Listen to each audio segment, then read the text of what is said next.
CGM court कर्मचारी देहांतरे सोनपुर रे शोक।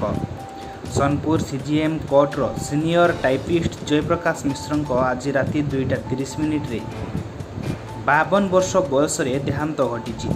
ए खबर प्रसारित होगा पर सकाळे सोनपुर सहर में शोकर छाया खेली जाइतबा बेले जिलापाल बासभवन निकट 4 छकरे थिबा श्री मिश्र बासभवन आगरे शेष दर्शन पर आज सकाळे वर्षा सत्वे जुडिशियाल कर्मचारी वकिल स्वेच्छासेवी संपर्कीय और शुभेच्छुओं भिड़ लगी रही।